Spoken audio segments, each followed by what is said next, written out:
The next one is from Mike Robinson, and he's the subject. The subject is Lars Sullivan's conversation. Just following up with the Conan and Diaz question in regards to what punishment Lars should receive. I think him being off TV like they do everyone else in any kind of public scrutiny or company value disagreement would suffice because it's a punishment we can see and it's a precedent they have set. Missing a PPV or two isn't going to diminish him and keeps the SJW satisfied. If he's really getting a $100K fine and sensitivity training, that would be more than enough, borderlining too much in my opinion. However, I have a hard time believing he's getting that fine or training mainly because they had to be aware of these comments prior to the story blowing up and they did nothing special in this hypersensitive climate we're in now. I mean, he offended everybody. I've been in the business for a short time and been told to tone down my sometimes controversial social media for fear bigger companies will see it, and I'm nowhere near on anyone's radar. These comments stretch over a few years, and some comments made in 2013 when he's with the company allegedly.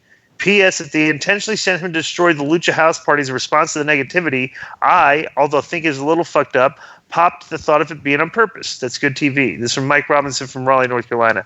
I said that, bro, I don't care. I mean, this guy, what do you want to do to them? Like, what is a suitable punishment? The guy said this stuff years and years ago. Obviously, if he says anything controversial going forward, then we realize this is a problem. But it's like how far back do you want to go in people's lives to punish them for things? You know, that's my take. What do you guys think? What do you think, Joe? I mean, it's tough because I'm sure there's clauses in the contracts, behavior clauses, social media clauses and stuff. As a matter of fact, I know there is. Look, I've heard it, you know. And but again, it's like you said, it happened way previously to his signing. He should have warned them. Did he warn them? You know, it's this simple. Okay. May he who is without sin cast the first stone. All right, if we're going to go back and check everybody's history of everything that's come out of their mouth, look in the mirror and start with that person right there. I'm tired of the fake outrage. If you're offended, okay, then this is something that the guy's he's apologized for. He's getting fined. What else do you want to do with this guy? You know what I'm saying? It's like it's ridiculous. I mean, all you can do when you make a mistake in life, what can you do besides apologize?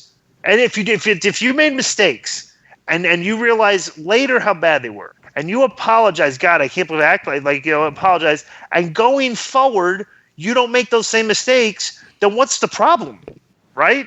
Right. I mean, at the end of the day, if he got fined, which I don't think he probably did, but either way, they did have to do something because there were comments made, a lot of bad comments made over a lot of years, and we don't know if he's actually changed or not. Maybe he had, maybe he hasn't, but WWE did do something about it, or allegedly did something about it. There's not much more you can do after that. Right. Obviously, he's been put on notice. He ever fucks up again, it's going to be his job.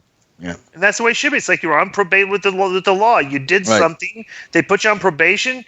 If it shows a pattern of behavior, it's like you go to jail. If you do it again, right? That's the way it works. So it's like that's all you can do. The guy, here's the thing: if the guy does it again, it's a terrible story. If the guy doesn't do it again, then this was kind of a non-story. Right. It's like if all we're doing is picking up things people did, miserable things in their life for however long back we're going to go, and try to highlight them. But if they're leading a good life going forward, then that's all they should be judged by, to be honest with you, in my opinion. So right.